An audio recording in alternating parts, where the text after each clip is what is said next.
Salutations.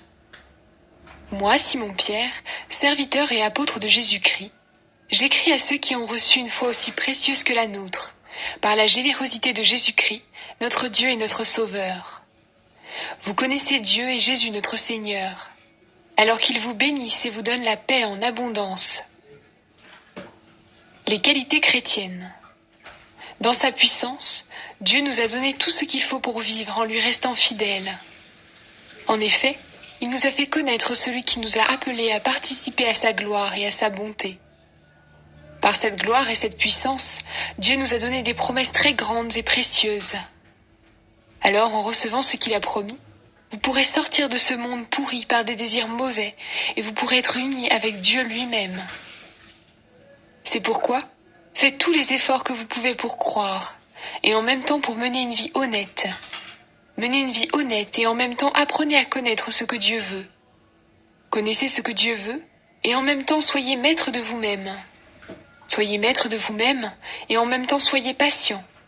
Soyez patient et en même temps fidèle à Dieu. Soyez fidèles à Dieu et en même temps ayez de l'amitié pour vos frères et sœurs chrétiens.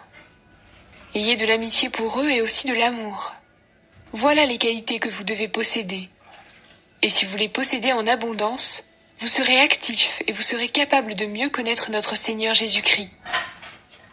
Mais si quelqu'un ne possède pas ces qualités, il ne voit pas clair et il ressemble à un aveugle. Il oublie qu'il a été lavé de ses péchés d'autrefois. Alors frères et sœurs, faites encore plus d'efforts pour rester fidèles à l'appel de Dieu et au choix qu'il a fait de vous. Si vous vivez de cette façon, vous ne risquez pas de tomber dans le mal. Oui, Dieu vous ouvrira largement l'entrée du royaume sans fin, du royaume de Jésus-Christ, notre Seigneur et notre Sauveur. La fidélité à l'enseignement reçu. C'est pourquoi je veux toujours vous rappeler ces choses.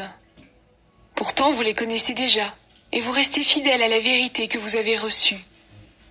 Mais je crois juste de réveiller votre attention en vous rappelant ces choses, pendant que je suis encore sur cette terre. Je le sais, le moment de ma mort est proche. Notre Seigneur Jésus-Christ me l'a fait savoir. Mais après mon départ, vous pourrez garder le souvenir de ces enseignements en toute occasion. Je ferai tout pour cela. En effet, ce n'est pas avec des histoires fausses et compliquées que nous vous avons fait connaître la venue puissante de notre Seigneur Jésus-Christ. Mais nous l'avons vu de nos yeux, lui, dans toute sa grandeur. Oui, il a reçu honneur et gloire de Dieu le Père, au moment où la voix de ce Dieu puissant a dit « Celui-ci est mon Fils très aimé, c'est lui que j'ai choisi avec joie. » Cette voix est venue du ciel, nous l'avons entendue nous-mêmes quand nous étions avec Jésus sur la montagne sainte. De plus, nous avons la parole des prophètes. Elle est très solide, et vous avez raison de la regarder avec attention.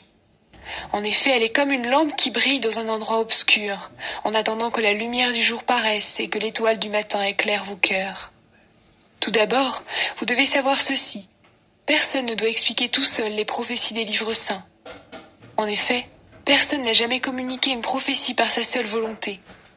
Mais c'est avec l'aide de l'Esprit Saint que des gens ont parlé de la part de Dieu.